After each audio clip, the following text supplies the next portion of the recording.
Estamos en mejores condiciones con el audio. Doctor, mil disculpas, retomamos el diálogo. Disculpa, me parece que fue mi conexión. Correcto, ahora lo escucho Sí, claro. como estoy explicando, pues la reforma en cuanto a recurso de revisión, lo que plantea es incluir una nueva causal para el recurso sobre la base de víctimas que han obtenido una sentencia o una resolución en sistema interamericano o en sistema universal. Pero estos procesos son largos, por regla general tienen una continuidad de 5 a 10 años, no son procesos obviamente que de la noche a la mañana pueden obtenerse muy fácilmente, aparte que tienen muchos filtros, ¿no? Por lo tanto, ahí, por ejemplo, yo descarto completamente que exista algún tipo de sesgo político o que exista algún tipo de enfoque político de esta reforma en ese aspecto, porque realmente la reforma lo único que hace es ampliar la garantía de lo que se conocen como tutela judicial efectiva. Es decir, si usted logró, ¿sí?, si la víctima efectivamente fue calificada, fue admitida, tanto en forma como de fondo, ante los sistemas universal o sistema interamericano, que son sistemas que demoran mucho, entonces obviamente pues hay un deber de adecuar internamente la normativa internacional y especialmente las sentencias al ámbito del derecho doméstico. Lo que estaba pasando en el país con respecto a las sentencias de corte interamericana, por ejemplo, es que se obtenía la sentencia de la víctima, muchos casos de ejecuciones extrajudiciales, muchos casos de niñas que han sido contagiadas de SIDA, que han sido violadas, o que caso de Paola Guzmán Albarracín, que se suicidó luego de haber sido abusada, que los autores materiales e intelectuales fueron declarados inocentes en el plano del derecho doméstico interno, ¿no? Hay otros también que fueron injustamente procesados por supuestamente por haber participado en casos de narcotráfico, como el caso del francés Tibi, ¿no?, que luego obviamente no han podido, podríamos decir, revisar esas causas. Ni en un caso ni en el otro han podido revisar las causas por el efecto de la cosa juzgada en materia penal y porque obviamente en muchos casos estos procesos se encuentran prescritos, ¿no? Doctor, por eso es que la revisión podría ayudar no solamente a quienes han sido sentenciados injustamente en el país con una justicia muy endeble, sino también a aquellas víctimas cuyos autores materiales o intelectuales han sido declarados inocentes dentro del país. Ya, correcto. Hay gente que tiene sentencia ejecutoriada. Yo recuerdo el caso, por ejemplo, hablando de medios, cuando el expresidente Correa tuvo el problema con Diario El Universo. Tuvieron que llegar hasta la Corte Interamericana de Derechos Humanos, pero había un presidente que no le daba la gana de reconocer lo que la Corte Interamericana de Derechos Humanos lo decía. Incluso se fue a un país, a Bolivia, a hablar una hora en contra de la Corte Interamericana de Derechos Humanos. ¿Tiene que ver mucho la decisión de los gobernantes de turno de respetar las decisiones de la Corte Interamericana? Bueno, no tiene nada que ver. Realmente creo que el speech de Rafael Correa en su momento se relacionaba con las medidas cautelares dictadas por la comisión, de que no tenían un efecto vinculante. Ojo, yo pienso que tienen un efecto vinculante. Incluso Jorge Glass obtuvo una medida cautelar, obviamente por el tema de haber sido perseguido políticamente, pero más allá de que un gobernante esté de acuerdo o no esté de acuerdo con el sistema interamericano, estas son convenciones que datan su ratificación, su evolución, que datan de la época de los 60, 70 del siglo pasado. Es decir, son convenciones plenamente consolidadas en el ámbito del derecho internacional. ¿Sí? Desde el siglo pasado, en que comenzaron a aflorar los sistemas internacionales como un mecanismo alternativo, obviamente, al problema del fallo de la justicia en general en América Latina. Porque obviamente, pues, recordamos que en la época de los 60, 70 del siglo pasado, ¿sí?, en muchos países de América Latina estaban instauradas dictaduras, en Argentina, en Chile, y obviamente los procesos legales eran muy complicados, obviamente, de que fueran exitosos, especialmente en contra de violaciones graves a derechos humanos. Entonces ahí comienzan a aflorar los sistemas internacionales como el sistema interamericano, como el sistema universal. Son garantías plenas, ¿sí?, que incluso hasta para temas como el caso de Israel contra Palestina por el tema de la Franja de Gaza funcionan funciona, la Corte Internacional de Justicia funciona con competencia sobre la Convención contra el Genocidio. Si hay una ratificación de estados, la obligación convencional es obligatoria y por lo tanto el incorporar una causal de revisión para mí no es otra cosa que adecuar el marco del derecho interno al derecho internacional conforme lo establecen estas mismas convenciones y pactos y tratados internacionales.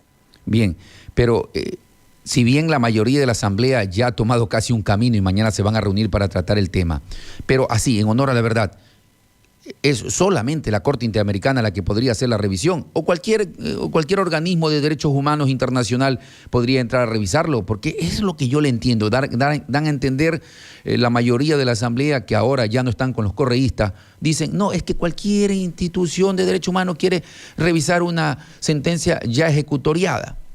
Entonces, acláreme aquello. Vea, eso es una ignorancia y obviamente pues qué pena que no se hayan tomado la molestia de leer un poco el marco internacional. ¿Sí? No se trata de cualquier organismo, se trata de organismos cuya competencia ha sido ratificada por el Ecuador, ¿verdad? Si el Ecuador ratifica la competencia del sistema interamericano, Corte y Comisión, se entiende que es una obligación consolidada, lo estoy hablando desde la época del siglo pasado. Las convenciones que se refieren a los órganos de tratado, los que llaman Comité de Naciones Unidas, que no son comités de amigos, vienen de 10 tratados internacionales firmados por el Ecuador desde el siglo pasado, que tienen que ver Convención contra la tortura, Convención contra la pena de muerte, Convención de niños, niñas y adolescentes, Convención para la protección de las discapacidades, Pacto de Derechos Civiles y Políticos, Pacto de Derechos Económicos, Sociales y Culturales. Todas estas convenciones desarrollaron mecanismos de denuncias individuales contra los estados, desde el siglo pasado, no de ahora, no es un club de amigos. Y los procedimientos son idénticos, ¿sí?, al sistema interamericano. Casos famosos que han llegado al comité, por ejemplo, el caso de la familia Isaías, ¿sí?, demandó ante el Comité de Derechos Humanos del Pacto de Derechos Civiles y Políticos y obviamente tuvieron que devolver bienes, no ha podido revisar sentencias. Yo en mi caso, yo sí creo que la familia Isaías sí hubieron violaciones, ¿no? Pero no se trata de comité de amigos, no se trata de cualquier organismo, se trata de los organismos internacionales que obviamente son pocos, que se relacionan justamente con los pactos y tratados internacionales que Ecuador ha ratificado competencia tanto del tratado como de los mecanismos desde el siglo pasado. Y ahí obviamente están los mecanismos de los comités de vigilancia, ¿sí?, que tienen procedimientos muy similares al del sistema interamericano, que son 9, ¿sí?, y obviamente los del sistema interamericano. De seguro que esta reforma en la época de Rafael Correa no pasaba, porque él no creía en esto de los derechos humanos. Pero ahora lo puede beneficiar si es que entra. Bueno, yo creo que en la época de Rafael Correa tal vez hubiese tenido, a la prensa le hubiese tenido ahí sí, a favor de la reforma, porque ese es el problema de la prensa. Son convenientes cuando les conviene, ahí sí, los derechos humanos sí son útiles, sí son necesarios para limitar el abuso del poder y cuando no son ellos los que lo proponen, entonces ahí no son convenientes. Hay que salir un poco de esa dualidad de si tú lo propones, como tú dijiste, no vale. Y si yo lo propongo, como yo soy opositor a Correa, entonces sí vale. Eso sí debe ser sacado del balance. ¿Sí? Cuando se habla de garantías de derechos humanos, ¿sí?, hay casos, ¿sí?, que tienen que ver incluso contra el gobierno de Correa, o pueden haber casos que tienen que ver por violaciones al debido proceso, como el caso Sobornos, el cual yo sí creo que hay violaciones, y creo que esa es la preocupación, que también podrían merecer, obviamente, una sentencia o podrían tener un examen favorable por parte de estos comités o por parte justamente del sistema interamericano. Pero hay que sacar, cuando hablamos de derechos humanos o de derecho constitucional, hay que sacar siempre ese sesgo político de si tú lo dijiste está bien y si el otro lo dijo está mal, porque eso no funciona para el tema de garantías de derechos humanos. La fiscal de la Nación ha dicho de que esta reforma pretende que la información se la pueda entregar Por ejemplo, la Asamblea Nacional ha venido pidiéndole desde hace tiempo atrás información sobre el caso de la mafia albanesa y ella dice, yo no se la he dado y por eso la investigación ha dado resultado. Ahora rompe la cláusula de reserva de la información y quiere abrirla esta reforma. Esto también entorpece las investigaciones, si es que se da en la Asamblea Nacional. Es otro de los puntos de la polémica desde el punto de vista constitucional, doctor. Eso es completamente en desacuerdo. Creo que ahí se equivocaron en la redacción del artículo. No tiene nada que ver la Asamblea Nacional con la colaboración de procedimientos que están en investigación. Puede haber colaboración, como pasa en otros países, de entidades de control como la Contraloría General del Estado. En ese caso, por ejemplo, yo creo que ahí sí puede haber algún tipo de cooperación informativa entre Fiscalía y Contraloría General, ¿sí? Pero la Asamblea Nacional hace control de juicios, hace control político a través del juicio político, no hace control, no es un organismo jurisdiccional ni un organismo judicial, ¿no? Yo sí eliminaría a la Asamblea Nacional, ¿sí?, con la facultad de pedir información sobre las reservas, porque no tiene nada que ver justamente con la colaboración o la cooperación judicial. En ese sentido, esa frase, o la que habilita obviamente a la Asamblea Nacional, la eliminaría completamente. Y yo creo que con respecto a la Contraloría o a la Procuraduría, ¿sí?, podrían ser organismos que sí participan en conjunto con la Fiscalía, podrían ser organismos que sí necesiten alguna información por procesos que están llevando conjuntamente. Pero a la Asamblea Nacional estoy totalmente de acuerdo que habría que eliminarla de esa facultad de pedir obviamente información. Uh-huh.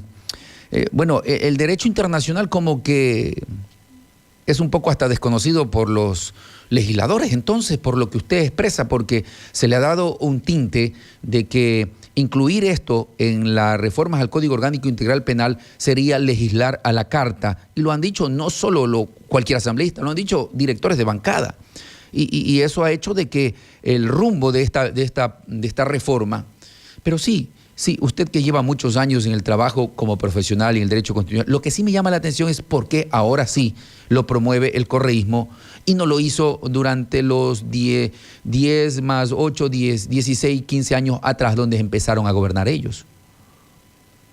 Mire, yo personalmente soy crítico con algunas reformas y soy, obviamente, para mí esta reforma, la de revisión, personalmente pienso que es beneficiosa porque yo soy un abogado litigante, obviamente, en el sistema interamericano. He llevado muchos casos contra Ecuador, tengo un caso hasta contra Chile, tengo por los ecuatorianos que fueron ejecutados en la época de Pinochet, ¿no?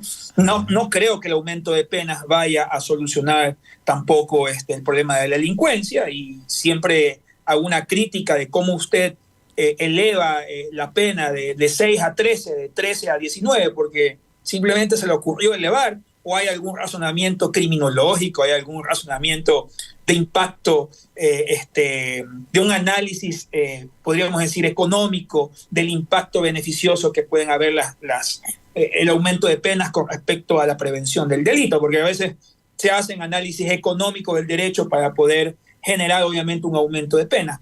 Eso usted no lo encuentra, ¿no? Y entiendo de que se ha querido hacer una unificación de varios proyectos que han estado represados desde la época de la disolución de la Asamblea, y obviamente lo que tenemos es un proyecto unificado de varios legisladores, de varias bancadas, que no necesariamente guardan coherencia y sindéresis, ¿no? Pero si me preguntan de la reforma sobre el recurso de revisión, que para mí sí es la más beneficiosa, yo no le encuentro ahí sesgo político, más bien creo que podría beneficiar a las víctimas. Y también me he manifestado contrario. Hay un delito, por ejemplo, de transmisión de enfermedades infectocontagiosas, ¿sí?, que me parece que tampoco debería estar ahí, porque podría ser un tipo penal altamente discriminatorio, ¿no? Claro. Y también hay algún tipo de reforma que plantea que la fiscalía, los fiscales o las facultades de los fiscales, por ejemplo, tengan un plazo determinado y que las causas no estén ahí botadas, tiradas 1 o 2 años, mientras hace la denuncia y al fiscal se le ocurre investigar después de 2 años, sino que tengan un plazo que quien está denunciado y ve que la causa no avanza, no hay elementos de cargo o descargo, pueda solicitar al juez el archivo. Lastimosamente, como se ha contaminado con el tema político, entonces lo que se habla es el sesgo. A mí, sinceramente, creo que hay algunas reformas buenas, como también hay reformas que no deberían estar dentro de ese código. Claro, importante lo que usted acaba de decir. Victimizar a las personas que tienen, es discriminar a las personas que tienen enfermedades de transmisión sexual, y eso lo quieren tipificar como delito. Ya hay sectores que están en contra de aquellos, pero también preocupa el hecho de que ciertos casos quieran darle prescripción cuando están en un proceso quizás de investigación. Bueno, ahí viene el descuido de la Fiscalía de no avanzar con esos casos y dejarlos abandonados por 1 o 2 años y después quererlos retomar. Y hay investigaciones que duran ¿cuánto tiempo? Hay que ponerles un límite. Doctor, yo quiero agradecerle porque dialogar con usted no es tan fácil. Muchos medios lo están requiriendo porque este tema es el tema de debate nacional. Ahora, cuando se le da sesgo político a un tema que tiene que ver con derechos humanos y cuando muchas personas recurren a la Corte Interamericana para hacer valer sus derechos. Y esto toma más notoriedad cuando un expresidente combatió a la Corte Interamericana de Derechos Humanos y al parecer ahora lo podría beneficiar. Y esa es la causa por la que genera la polémica. Doctor, muchas gracias por acompañarnos en la parte final. Importante su diálogo.